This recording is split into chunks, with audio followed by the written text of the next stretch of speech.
नमस्कार। आज मैं फिर आपके सामने अपराध की एक और घटना लेकर आया हूं। आज के पहले 5 एपिसोड में मैंने आपको सीरियल किलर्स के बारे में बताया, अलग अलग राज्यों के, अलग अलग प्रांतों के। कल का जो वाकया था वो जरूर 2007-2008 के बीच का था। इसके पहले के सभी वाकये 2002 और 2004 के बीच के थे।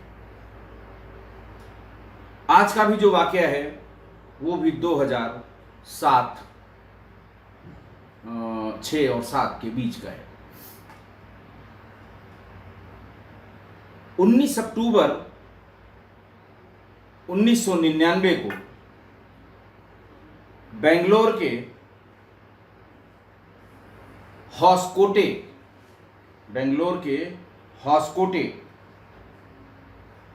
कर्नाटका राज्य के हॉस्कोटे के एक मंदिर में पुलिस को ये सूचना मिली कि एक महिला जो मंदिर में जाते समय जो कपड़े, जो अटायर पहना जाता है, वहाँ साउथ में बहुत मंदिरों की संख्या भी बहुत है और वहाँ पर जो भी जिस धर्म के धर्मावलंबी हैं वो पूरा सज धज के अपने रिचुअल्स के लिए मंदिर में जाते हैं। और महिलाएं खासकर, उनके बालों में फूल जो होते हैं वो जरूर लगे होते हैं, गहने पहने होते हैं। ऐसी ही एक महिला की सूचना ये मिली कि मंदिर के बाहर सीढ़ियों पर वो गिरी पड़ी है और संभवतः उसकी मृत्यु हो गई है। पुलिस आई, उसने वहां पहले पूछा कि इस महिला के साथ कोई आया था, कोई परिवार का व्यक्ति। कुछ नहीं पता लगा। पुलिस ने शव का पंचायतनामा किया और पोस्टमार्टम के लिए भेज दिया। पोस्टमार्टम रिपोर्ट भी अगले दिन यानी 20 अक्टूबर 1999 को आ गई। पोस्टमार्टम रिपोर्ट में कोई एक्सटर्नल इंजरी का जिक्र नहीं था। ओपिनियन में डॉक्टर ने लिखा था, cause of death could not be ascertained, hence viscera preserve.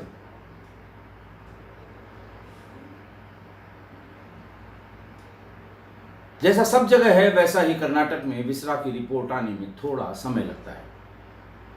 थोड़े समय के बाद विसरा रिपोर्ट जब आई तो उसमें यह बताया गया कि इसमें जो विष है वो साइनाइड विष की श्रेणी का है। पुलिस ने पहले तो पता किया कि इस महिला की आइडेंटिटी क्या है। हफ्ते भर में पुलिस को उस महिला की आइडेंटिटी का पता लग गया। 30 वर्षीय ममता राजन उस महिला का नाम था। बात आई गई हो गई, विष के बारे में कुछ नहीं पता लगा। सीसीटीवी मंदिर में था नहीं, रास्ते में कोई सीसीटीवी था नहीं कि महिला के मंदिर में जाते या वहां से आते उसके साथ में कौन था इसका पता लग सके। और केस ऑलमोस्ट फाइनल रिपोर्ट की तरफ चला गया। इसी बीच में वर्ष 2000 में एक मोहल्ले में रिचुअल्स के समय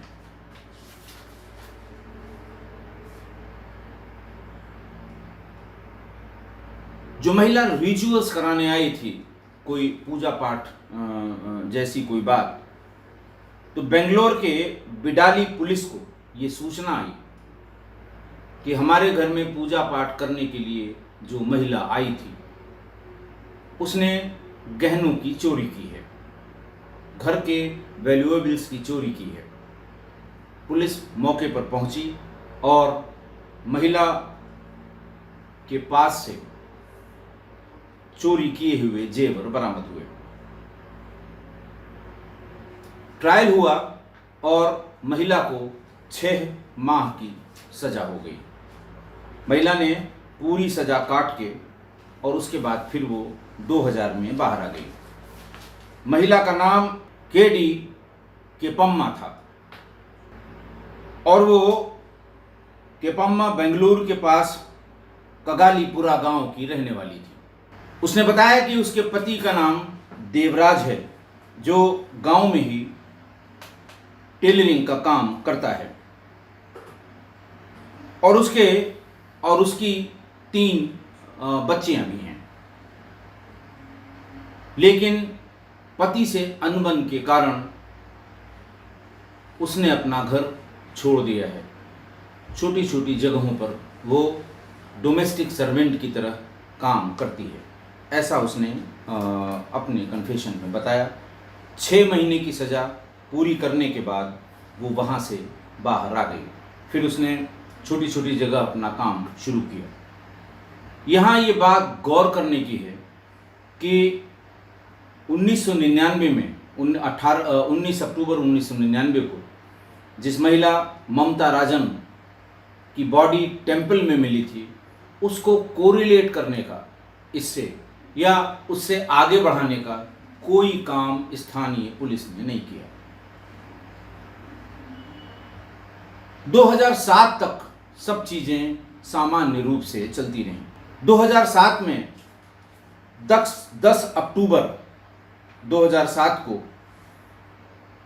एलिजाबेथ नाम की एक 52 वर्षीय महिला जो सतनूर की रहने वाली थी, उसका भी शव कबालम्मा मंदिर में उसका भी शव ठीक उसी तरह पाया गया जैसा ममता राजन का पाया गया था। चूंकि बेंगलोर की ही बात थी, इसलिए पुलिस ने इसको कोरिलेट किया। पोस्टमार्टम के लिए बॉडी भेजी गई। वही रिजल्ट आया, cause of death could not B ascertain, hence viscera preserve.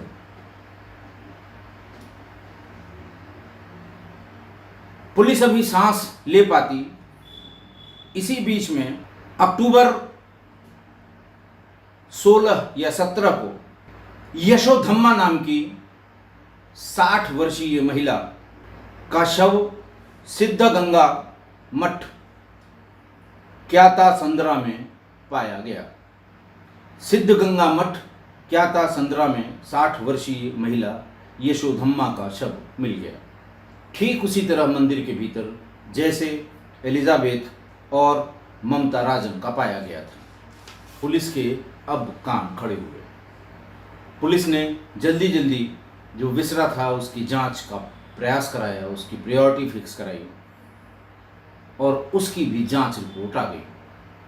उस जांच में भी मृत्यु का कारण साइनाइड नामक विष का विसरा में पाया जाना बताया गया। फिर पुलिस ढूंढने लगी जो जो लोग उस मंदिर में थे, कौन आया था, कौन एक्स्ट्रा व्यक्ति था, कौन महिला थी, कौन पुरुष था, कैसे हुआ, क्या हुआ। एक सिमिलरिटी और इन तीनों शव में ये पाई गई कि सामान्य रूप से जो महिलाएं मंदिरों में पूजा पाठ के लिए जाती हैं वो गहने पूरा पहनती हैं, लेकिन इन तीनों के शव पर किसी तरह का कोई गहना नहीं था। यानी मृत्यु के बाद इनके गहने इनके शरीर से निकाल लिए गए थे। नवंबर का महीना सिर्फ बीत पाया और पुलिस इन तीनों में सिमिलरिटी ढूंढ रही थी, लोगों के बयान ले रही थी, कोशिश कर रही थी ये जानने की कि ये कौन हो सकते हैं। तब तक दिसंबर 2007 को मुनियम्मा, ये भी 60 वर्ष की महिला थी, उसका शव यदियूर सिद्धलिंगेश्वर टेम्पल में या मंदिर में पाया गया। यदियूर सिद्धालिंगेश्वर टेम्पल में। मैं शायद उच्चारण बहुत साफ नहीं कर पा रहा हूँ इसका, लेकिन जो कर्नाटक के रहने वाले लोग हैं वो इसको सही उच्चारण भी करेंगे और उसको समझ जाएंगे कि किस मंदिर की बात है। उसका भी जब शव पंचायतनामा के बाद पोस्टमार्टम के लिए गया, उसमें भी वही cause of death could not B ascertain, viscera preserved. Police ने विसरा रिपोर्ट मंगाने की और जल्दी की। थोड़े ही दिनों में उसको विसरा रिपोर्ट मिल गई और इस महिला की भी मृत्यु साइनाइड नामक विष के खाने से हुई थी। इस घटना के 4 दिन बाद पिल्लम्मा, ये भी महिला लगभग 60 वर्ष की थी और उसको मद्दूर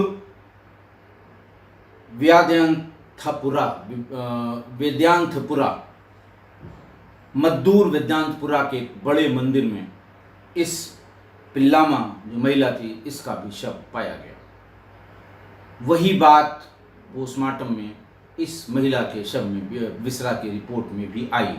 बल्कि ये विसरा की रिपोर्ट नहीं आई थी, लेकिन इसके भी शरीर से गहने उतारे हुए थे।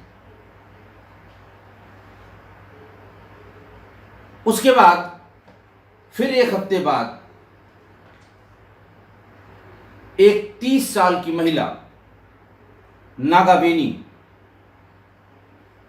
इसका भी शव एक मंदिर में मिला और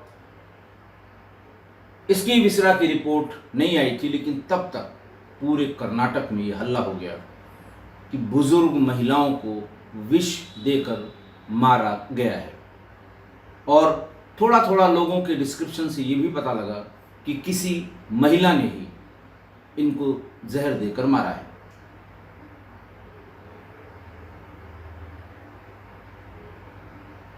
मौके की जांच पड़ताल तीसरे, चौथे और 5वें शव में पुलिस ने ज़्यादा करीने से की तो ये पता लगा कि किसी के प्रसाद में ये विष पड़ा हुआ था और किसी को पीने वाले प्रसाद, जो पानी में डाल के जल पीने के लिए दिया जाता है, उसमें ये साइनाइड मिला हुआ था। सारी फॉरेंसिक रिपोर्ट्स इन सभी की तैयार की गई और महिला की तलाश शुरू हुई। एक रफ स्केच बनवाया गया। बेंगलोर और चेन्नई के मंदिरों में जहाँ जहाँ ये घटनाएं हुई थी, वहाँ पर इसको चिपकाया गया, मुनादी कराई गई, पोस्टर्स कराए गए और अखबारों में एक के बाद एक कड़ी टिप्पणियां पुलिस पर की जाने लगी। 31 दिसंबर 2008 को, यानी साल भर बाद, दिसंबर 2007 में भी जो हत्या हुई थी लास्ट नागवेनी की,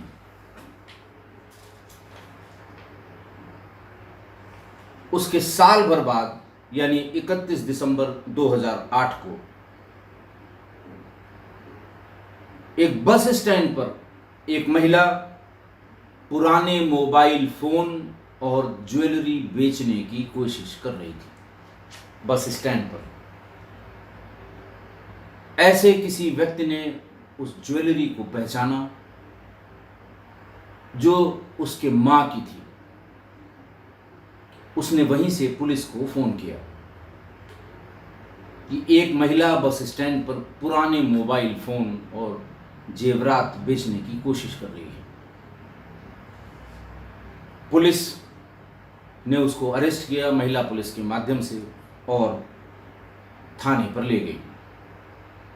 कड़ी पूछताछ के बाद उसने सारी बात बता दी और 7 हत्याओं के बारे में जिसकी FIR लिखी हुई थी, जिसके बारे में पुलिस को पता था, वो एक एक करके उसने बता दिया। उससे कारण पूछा गया तो उसने कहा कि पहले घर से भागने के बाद ये छोटी मोटी कोई चिटफंड कंपनी इसने घर में चलानी शुरू की, उसमें बहुत बड़ा नुकसान हो गया। पति से झगड़ा हुआ और ये घर छोड़कर भाग गई। अपने पति और 3 बच्चों को छोड़कर इसने घर छोड़ दिया। बेंगलोर के अलग अलग हिस्सों में उसने डोमेस्टिक सर्वेंट का घरों में काम करने का काम शुरू किया। उसके बाद ज़्यादातर जगहों में ये घर का कुछ न कुछ सामान चुरा कर भाग जाती थी और अपना नाम बदल लेती थी। अगली जगह वो फिर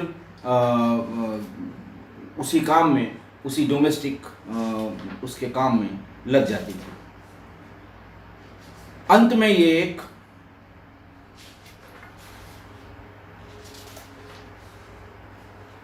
एक गोल्ड स्मिथ यानी सोनार के यहाँ उसने काम करना शुरू किया। सोनार के यहाँ जेवर साफ करने के लिए, खासकर गोल्ड की ज्वेलरी साफ करने के लिए साइनाइड के एक सॉल्यूशन का उपयोग किया जाता है। उसने टीवी में सीरियल्स और फिल्मों के माध्यम से साइनाइड के बारे में जानकारी इकट्ठा कर ली, या जानकारी थी उसे, और वो साइनाइड सॉल्यूशन जिससे गोल्ड के ऑर्नामेंट साफ किए जाते थे, उसने थोड़ा थोड़ा करके उसे घर ले जाकर शीशी में इकट्ठा कर लिया। सबसे पहले उसने मोहल्ले के ही कुत्ते पर इसका प्रयोग किया।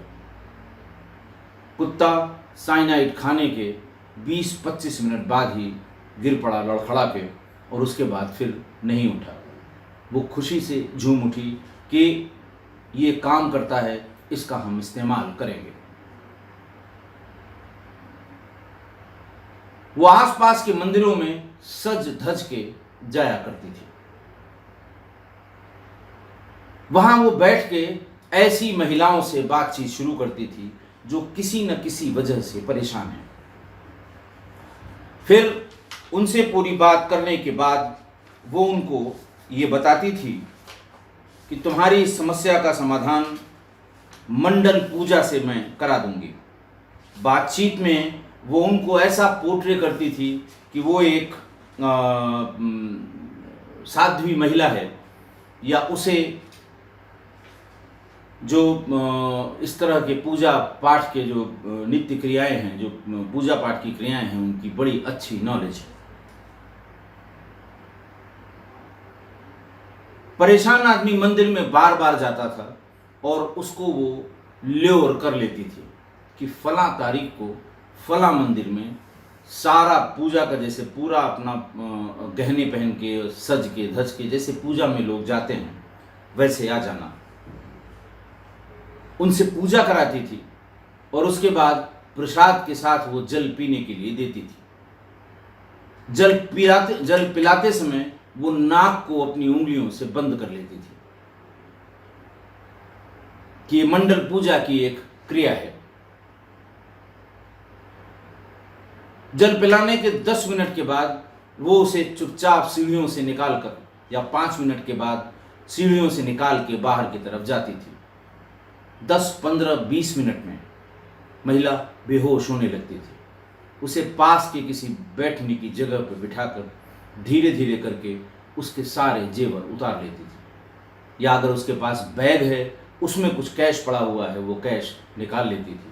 फिर डेड बॉडी को वहीं छोड़कर आगे निकल जाती थी। उसकी उम्र उस समय 43 वर्ष थी। उससे एक एक करके पूछा गया।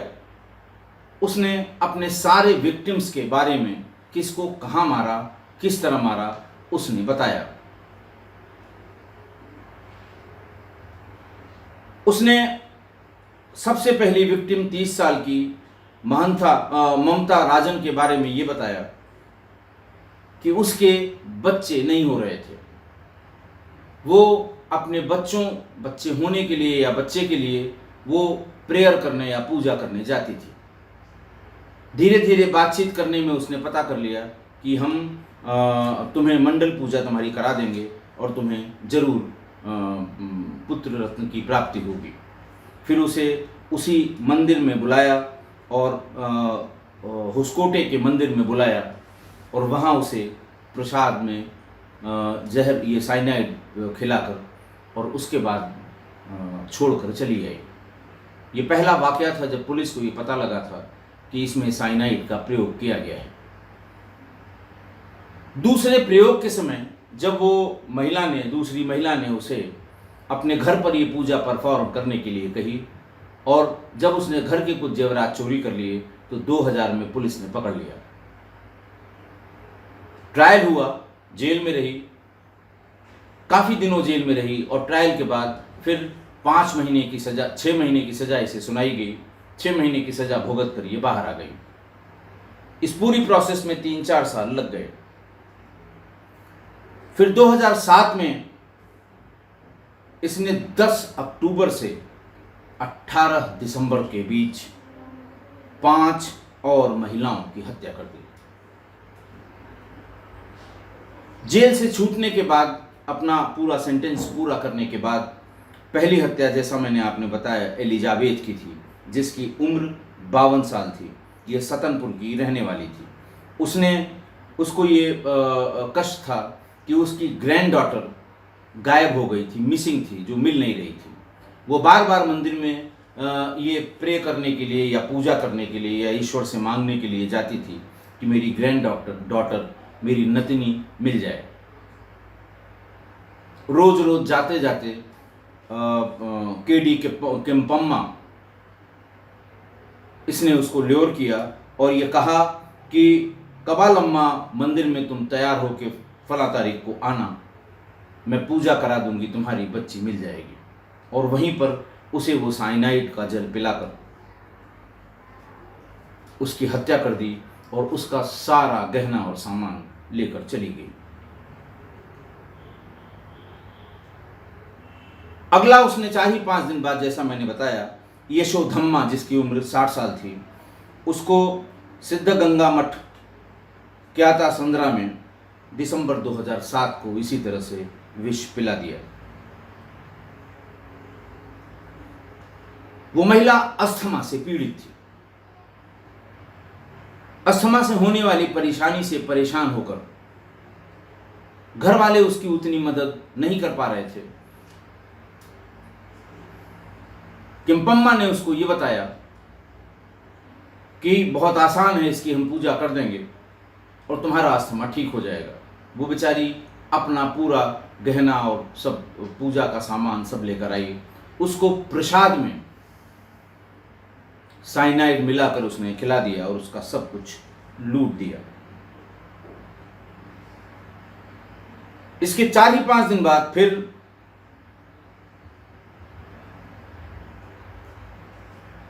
मुनियम्मा, ये भी 60 साल की थी। मुनियम्मा को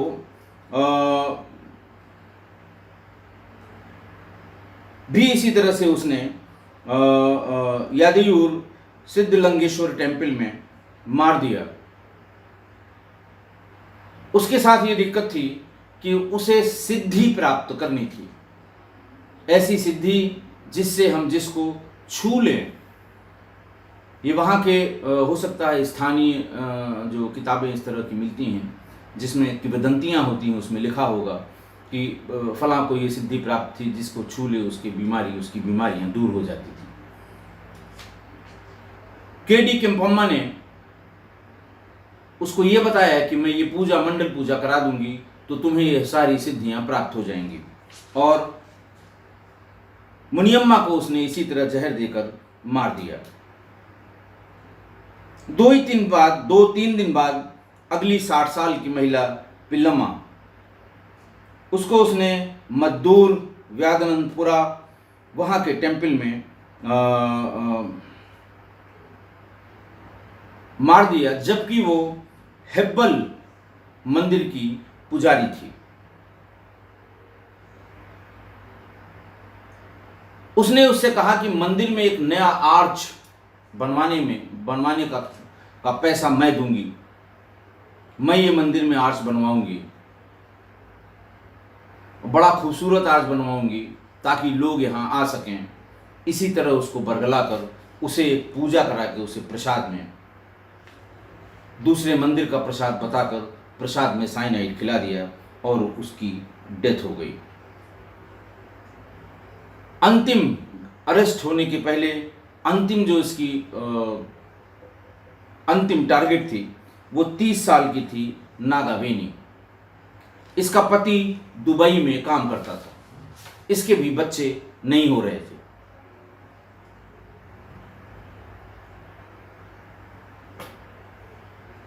उसको इस प्रीटेक्स्ट पे कि मंडल पूजा कराने के बाद तुम्हें पुत्र रत्न की प्राप्त होगी, ऐसा कह के उसने वो प्रसाद खिलाया, सारा जेवर उसका लूट कर चली गई। इसके अलावा एक और महिला रेणुका,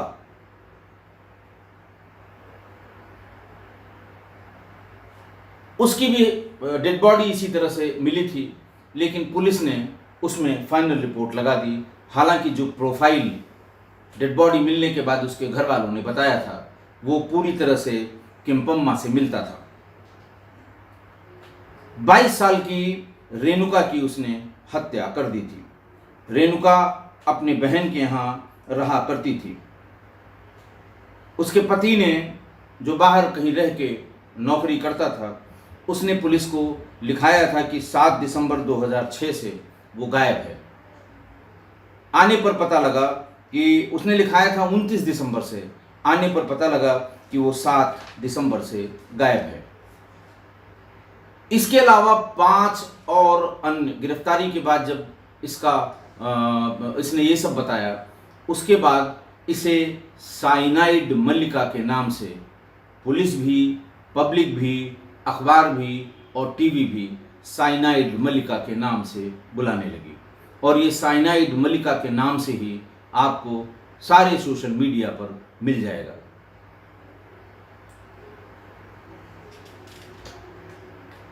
इन 5 महिलाओं की लाशें जहां जहां मिली थीं, उनको भी ये कहा गया बाद में कि ये साइनाइड किलर, साइनाइड मल्लिका का काम था, लेकिन वो कोरिलेट नहीं किया जा सका।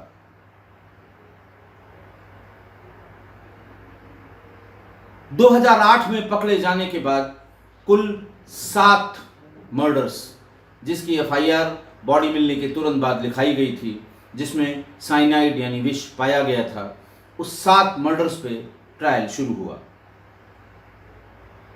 2010 में इसको मुनियम्मा की हत्या करने पर फांसी की सजा दे दी गई। नागवानी के मर्डर पर भी इसे 2012 में मौत की सजा सुनाई गई। ये कर्नाटक के इतिहास में पहली महिला थी जिसे फांसी की सजा लोअर कोर्ट ने सुनाई थी। लेकिन बाद में इन दोनों में, हायर कोर्ट्स में यानी हाई कोर्ट में, इन दोनों को कन्वर्ट किया गया लाइफ इम्प्रिजनमेंट में। कोर्ट ने यह कहा कि ये दोनों ही जो सजाएं हुई हैं, दोनों ही आदेश हुए हैं लोअर कोर्ट से या डिस्ट्रिक्ट कोर्ट से, वो सर्कमस्टांशियल एविडेंसेस पर आधारित हैं, इसीलिए इनको रेयरेस्ट ऑफ रेयर की श्रेणी में नहीं रखा जा सकता। और शायद इसीलिए उसकी फांसी को, उन दोनों केसेस में उसकी फांसी को आजीवन कारावास में बदल दिया गया। इसके अलावा 5 दूसरे हत्या के मामले में इसे आजीवन कारावास की ही सजा सुनाई गई। साइनाइड मल्लिका के नाम से मशहूर इस महिला पर एक टीवी इस महिला के का नाम 2017 में एक बार फिर से अखबारों की सुर्खियां बना। उस समय शशिकला, जो वहाँ की पॉलिटिकल फिगर भी हैं और बड़ी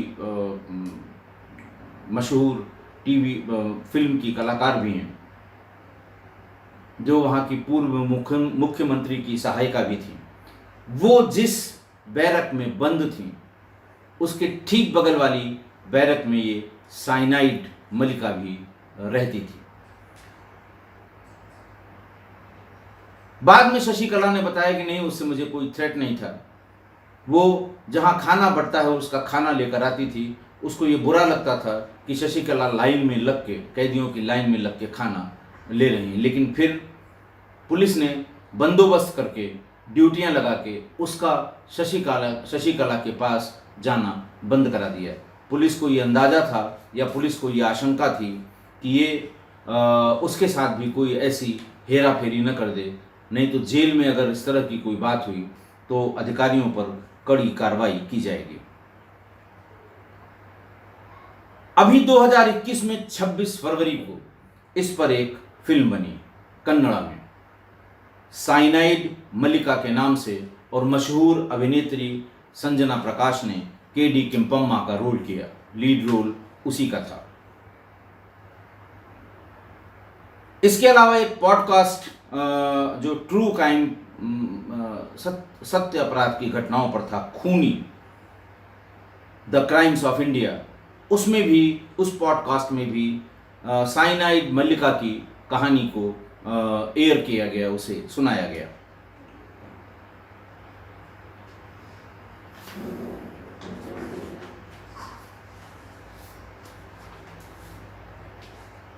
साइनाइड मल्लिका के बारे में उसको चूंकि वो पहली महिला अपराधी थी जिसे दो मामलों में फांसी की सजा हुई थी, कर्नाटक में कम से कम, उस पर बहुत से लोगों ने उसकी साइको एनालिसिस की कि आखिरकार क्या था इसका रीज़न, क्यों ऐसा, जबकि भारत में महिला सीरियल किलर्स की कहानियाँ बहुत कम हैं।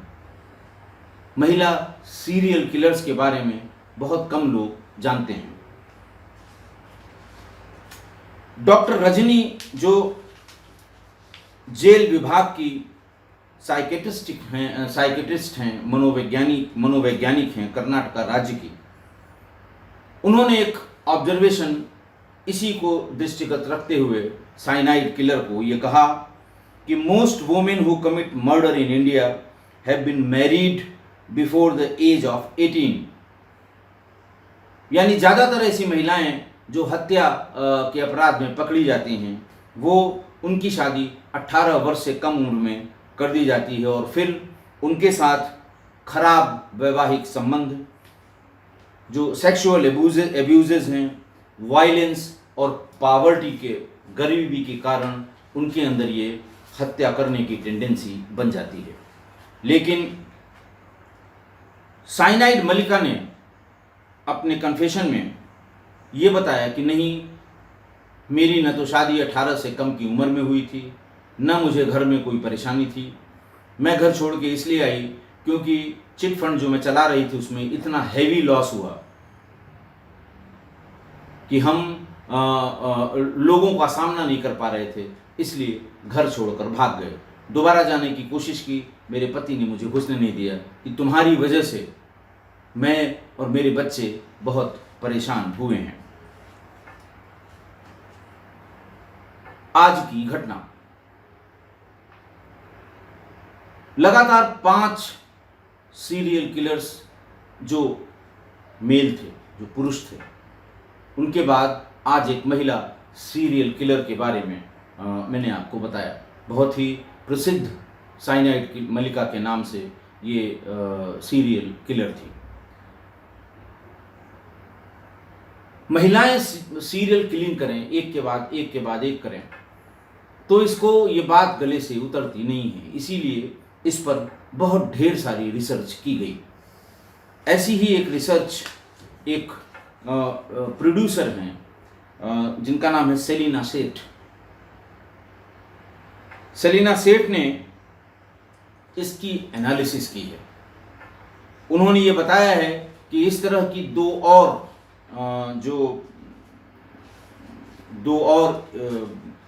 फिल्में बनी हैं। एक तो जख्मी औरत 80 के दशक में और दूसरा बैंडिट क्वीन फूलन देवी पर 90 के दशक में।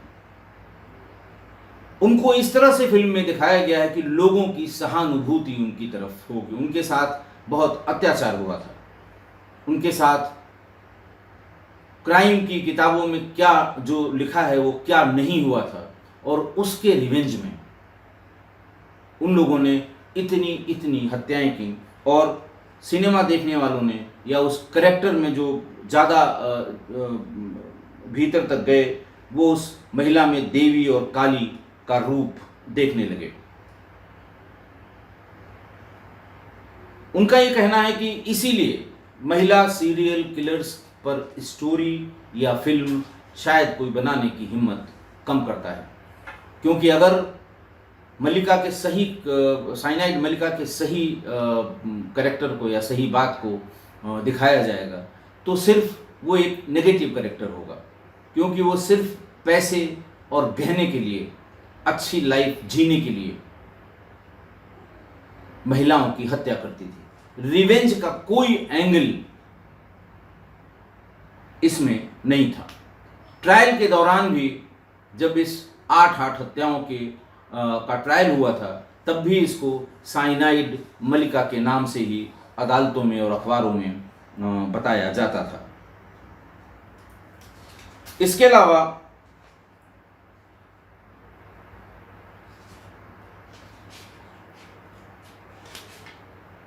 सेलिना सेठ और लिखती हैं। सेलिना सेठ का जो इस पर साइकोलॉजिकल जो इसकी रीडिंग है या उनके जो ऑब्जर्वेशन है महिला किलर्स के बारे में, बहुत ढेर सारे ऑब्जर्वेशन बहुत लोगों के थे, लेकिन मुझे सेलिना सेठ का ऑब्जर्वेशन सही लग रहा था।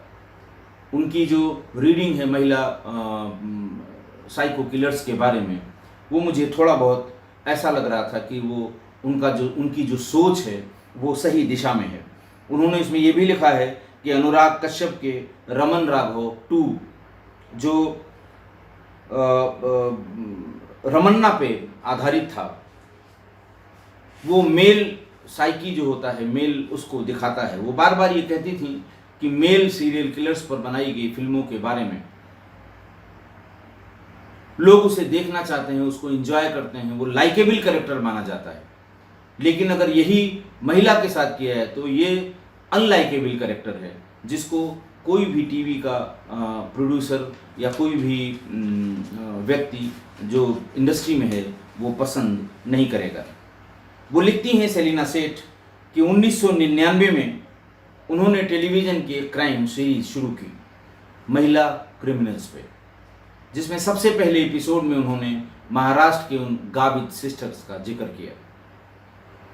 मैंने देश की 4 सबसे खूंखार महिलाओं पर जो एक एपिसोड किया था, उसमें इन गावित सिस्टर्स का जिक्र है, जो 1 साल से 4 साल के बच्चों को कहीं से भी उठा लेती थी, भीख मांगने में उनका उपयोग करती थी, और जैसे ही वो भारी हो जाता था, गोद में उठाने लायक उसका वजन नहीं रह जाता था, उन्हें कहीं भी पटक के मार देती थी। ऐसी ही 12 हत्याओं में उनको सजा दी थी, और कोल्हापुर की कोर्ट में ये सजा मिली थी। वहाँ के डिस्ट्रिक्ट जज ने लिखा था कि ये मोस्ट हीनियस क्राइम है, और ये भी ऑब्जर्वेशन था कि बहनों को किसी बच्चे की किलिंग को वो एंजॉय करती थी, इसलिए उनको रेयरेस्ट ऑफ रेयर क्राइम में गिना गया था। डिस्ट्रिक्ट जज ने अपने जजमेंट में ये भी लिखा है कि महिलाओं का जो नेचुरल इंस्टिंक्ट होता है बच्चों को पालने पोसने का, महिलाओं का किसी भी पक्षी में नेचुरल इंस्टिंक्ट है कि जो बहुत छोटा बच्चा है वो कैसे बड़ा हो, अगर वो रोता है तो उसको दूध पिलाना, मतलब उसके पालने पोसने का जो इंस्टिंक्ट होता है वो बिल्कुल नेचुरल होता है। लेकिन उनका व्यवहार इसके ठीक विपरीत था, ऐसा उन्होंने बताया है। इसके अलावा उन्होंने कई एक कैरेक्टर्स अपने इस रिसर्च पेपर में लिखे हैं, जिसमें उन्होंने चार्लिस थेरॉन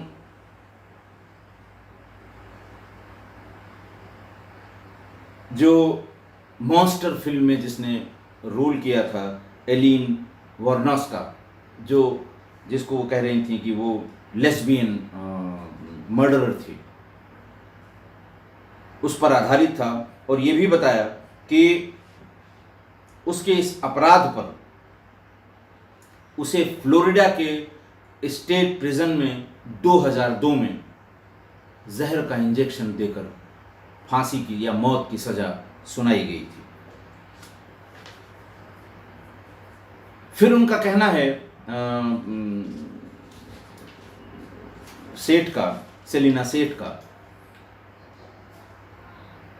कि 1905 में रोकिया हुसैन ने सुल्तानाज ड्रीम अ फेमिनिस्ट यूटोपिया का जिक्र किया कि सुल्तानाज ड्रीम वो चाहती थी कि वो बिल्कुल प्योर, सही और क्राइम फ्री यूनिवर्स हो, और उनके इस सपने में या उनके ये ड्रीम में साइनाइड मलिका जैसी महिलाओं का कोई स्थान नहीं था। लेकिन ये ट्रू कैरेक्टर्स हैं, गाविद सिस्टर्स भी और साइनाइड मलिका भी, यानी ये हैं और सोसाइटी में हैं। इनके माइंडसेट को पढ़ना बहुत मुश्किल काम है। मेल सीरियल किलर्स के माइंडसेट को तो आप किसी भी तरह से एनालाइज करके पढ़ सकते हैं। किसी के साथ बचपन में कोई घटना हुई, किसी के साथ कोई दूसरी घटना हुई, किसी को नींद नहीं आने पे मर्डर करने की आदत सी पड़ गई। लेकिन साइनाइड किलर्स, साइनाइड मलिका और गावित सिस्टर्स में इस तरह की कोई बात उनके जीवन काल में नहीं पता लगी। ये कह सकते हैं कि उनका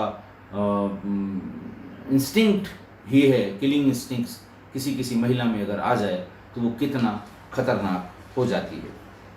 मैं आप लोगों से निवेदन भी करूंगा कि सेलिना सेठ की महिला क्रिमिनल्स पर जो उनका एक लेख है, उनकी जो समझ है, उन्होंने जो लिखा है, उसे आप ज़रूर पढ़ लें एक बार। आपको अंदाज़ा लगेगा कि ये साइनाइड मलिका का ऐसा व्यवहार क्यों था। उसके साथ किसी तरह की रेप, किसी तरह की दुष्कर्म, किसी भी तरह के उत्पीड़न की कोई कार्रवाई किसी ने नहीं की थी। उसके दिमाग में पैसा पैसा और बस पैसा यही कमाना था ताकि वो अच्छी लाइफ जी सके। मैं किस्सा कोई परिवार के लोगों से भी ये कहूँगा कि इस तरह की महिलाएं जो पूजा पाठ का बहाना लेकर, महिलाएं हो या पुरुष हो, आपको एकांत में किसी धार्मिक स्थान पे बुलाएं, अकेले कभी न जाएं। इन सारी घटनाओं में ये साइनाइड मलिका सक्सेसफुल इसलिए हुई कि उसने साइकोलॉजिकली डराकर परेशान महिला को, आपने देखा सब 55-60 साल की महिलाएं थीं, इस बात के लिए मजबूर किया कि पूजा के समय कोई दूसरा व्यक्ति नहीं होना चाहिए परिवार का। पूजा हो जाएगी, आपकी समस्या का समाधान हो जाएगा। पूजा के लिए जो पूजा में पहने जाने वाले नए कपड़े, जेवर, ये सब पहनकर आना अनिवार्य है। किसी ने भी इसका विरोध नहीं किया और सब महिलाएं मारी गईं। तो एक सबक तो ये साइनाइड किलर का ये व्यवहार दे ही जाता है कि किसी के कहने पे, किसी भी धार्मिक कारण से कोई डरा दे, धमका दे कि आप फलां जगह अकेले जाइए, नींबू काट के चले आइए। महिलाओं से कहे कि आप फलां जगह चले जाइए, उस पेड़ के नीचे बैठी रहिए, आपको कोई फल बता देंगे, ये गिरेगा, उसका वेट करते रहिए। मत जाइए अकेले कभी, कोई ज़रूरत नहीं है अकेले जाने की। अगर उनमें ऐसी शक्तियां होती तो वो अपने रोजगार या लालच के लिए आपको इस तरह का ज्ञान न देती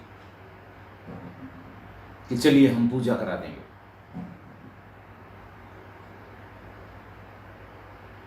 आशा है आप मेरी बात से सहमत होंगे।